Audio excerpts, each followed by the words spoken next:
docteur Inca, on entend beaucoup parler de la kétamine pour les soins douloureux. Mais je voulais vous demander, la kétamine, en fait, c'est quoi? Alors la kétamine, c'est un produit tout à fait original qui n'a pas d'équivalent.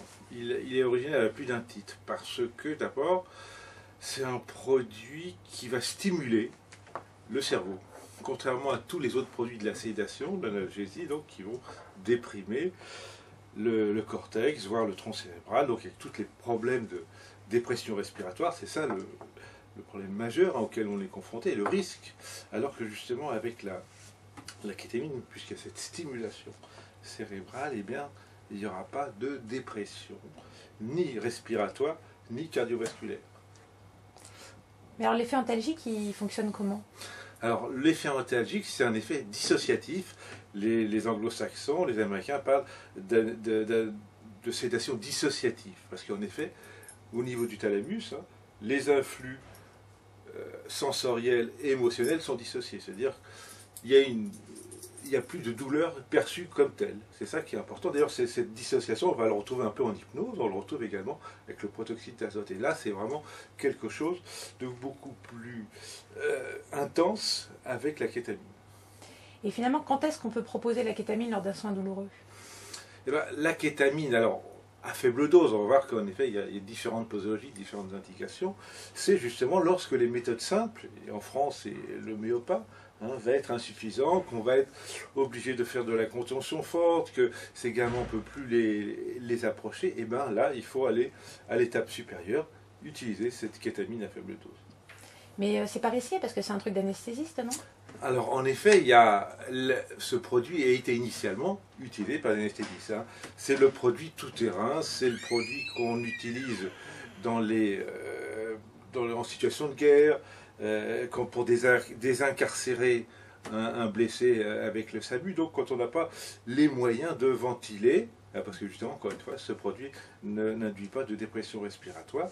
Et donc on l'a utilisé donc, dans ces situations extrêmes, mais toujours très utilisé. Bon, on ne l'utilise plus en France en anesthésie, sauf pour faire des bains de brûlés, des choses comme ça. Mais en tout cas, c'est un produit, encore une fois, qui a une grande marge de sécurité, mais qui est utilisé tel qu'on le préconise pour la sédation des gestes douloureux en pédiatrie, à des petites doses qui sont largement inférieures, au moins un quart inférieures aux doses, non, 75% inférieures aux doses habituelles en anesthésie. Mais ça veut dire que n'importe qui peut en faire de la kétamine? Non, ça veut dire que des gens formés, ça veut dire quoi des gens formés qui connaissent un peu ce que c'est que cette kétamine, son métabolisme, son action clinique, et qui savent éventuellement, évidemment, gérer des effets indésirables, eh ben, peuvent tout à fait l'utiliser. Parce qu'il y a quoi comme effet indésirable? Les effets indésirables, à ces faibles doses. Encore une fois, là, on est dans des alentours de 0,5, entre 0,5 et 1 mg/kg. Donc, en réalité, ces effets indésirables sont beaucoup plus faibles que ceux qu'on observe entre 1 et 2 mg/kg. C'est-à-dire qu'il y a très peu d'hallucinations. Parce que c'est quand même un psychodyseptique, ça stimule le cerveau, mais ça produit aussi toute une série d'images corticales, en tout cas visuelles, voire auditives. Donc là, il y a très peu. Il peut y avoir si une certaine... Après, certains enfants, certains adolescents, quand ils émergent de la kétamine, ils ont une sensation un peu bizarre, parce que des fois ils voient mal, etc. Donc, et ça dure quelques minutes, et donc ça, on peut tout à fait les rassurer. Qu'est-ce qu'il peut y avoir d'autre? Il peut y avoir une hypersalivation, mais encore une fois, c'est beaucoup plus rare qu'avec les doses plus importantes. Il peut y avoir des phénomènes de tout, parce que quand il y a de l'hypersalivation, en effet, ça va stimuler le larynx. Et aussi, en effet, une des grandes craintes quand on fait de la sédation profonde, c'est le patient qui vomit, qui a des réflexes laryngés qui sont abolis, donc qui peut inhaler le contenu gastrique, ce qui est en effet pas possible avec la kétamine.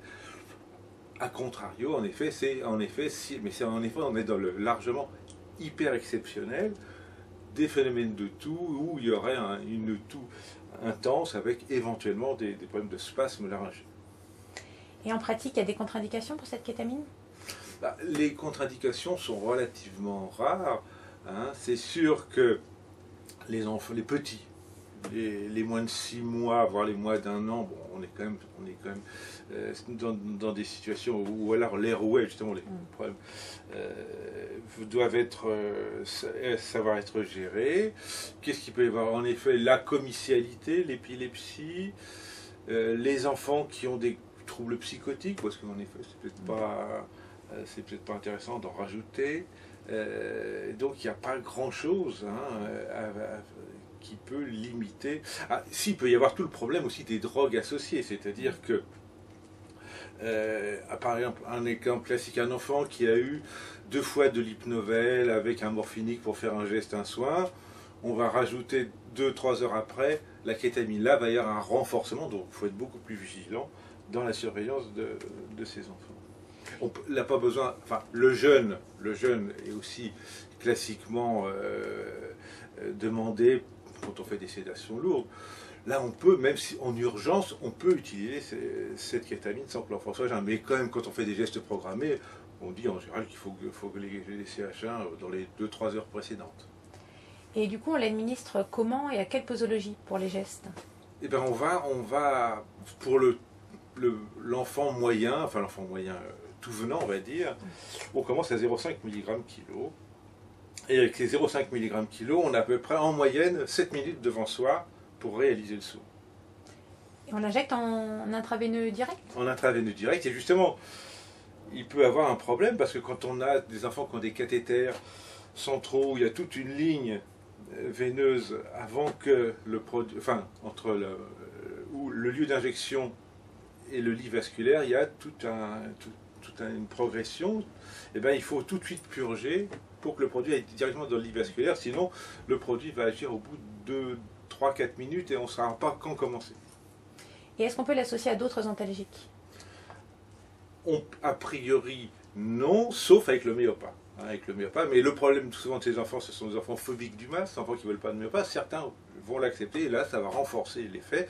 Mais ça peut aussi augmenter un peu les vomissements. Mais encore une fois, comme je viens de le dire, les réflexes laryngés sont présents. Vous nous avez dit que l'effet en fait était assez court. Mais du coup, combien de temps et comment faut-il surveiller le patient après une injection de kétamine? Et donc on va faire en général, en moyenne, c'est 7 minutes. Mais le problème, si rajouter aussi que des fois, ça ne va pas suffire 0,5 mg. Ces enfants phobiques, et ça, on va vite le savoir quand on va, si on fait une PL, quand on va prendre des repères pour savoir où on est, on voit ces enfants qui ont cette réaction de retrait, on se dit, bah là, donc on va refaire une injection de 0,5 mg. Alors une fois qu'on a fait le geste, etc., que c'est terminé, et bien l'enfant, moi je dis au moins minimum 1 heure, où on va vraiment le surveiller. Et la vraie surveillance, et en effet, c'est qu'on vérifie que l'enfant ne s'agite pas. Parce qu'en effet, exceptionnellement, on peut y avoir des enfants qui s'agitent, qui tombent du lit, voilà, c'est ça en effet. Mais dans la pratique, on a fait un enregistrement de 70 administrations de kétamine. Tous les enfants se sont réveillés dans les 15 minutes.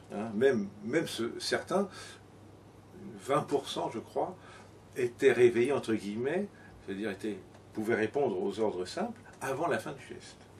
D'accord. Et alors ce fameux risque de spasme laryngé même exceptionnel, qu'est-ce qu'on fait quand ça arrive? Eh bien en effet, il faut pas faire grand-chose justement. Il faut, on met l'enfant sur le côté pour qu'en effet il puisse, que les sécrétions laryngées puissent, enfin tout ce qui est le contenu buccal puisse se drainer, et on met un peu d'oxygène, voilà, et dans des grandes séries au monde qui a eu quasiment 2-3 intubations, et encore elles n'étaient pas forcément justifiées. Et l'intérêt aussi, c'est que, encore une fois, c'est la durée de vie du produit qui fait que très vite, le patient va émerger et va récupérer l'état initial. Alors du coup, la question qu'on se pose, c'est si c'est si bien, pourquoi finalement on ne le propose pas à tout le monde et pour... Eh bien parce qu'en effet, c'est un produit intraveineux, un produit d'anesthésie, et donc les standards font qu'en effet, les gens ne se sentent pas à la hauteur. Mais là, on a fait toute une série de vidéos là-dessus. Il suffit d'en avoir vu, moi je dis entre 5 et 10, d'avoir vraiment été vu à la réalité. Il faut voir que c'est beaucoup plus simple que ce qu'on imagine, et c'est très faisable. Dans un des services à Trousseau, on l'utilise. On a bien vu, au bout d'un certain temps, quand ils ont vu la simplicité, l'efficacité du produit, qu'il y a eu quasiment une épidémie, les demandes étaient alors que c'était tous les 2 mois auparavant, là, c'était 2 demandes par semaine. Très bien, merci beaucoup.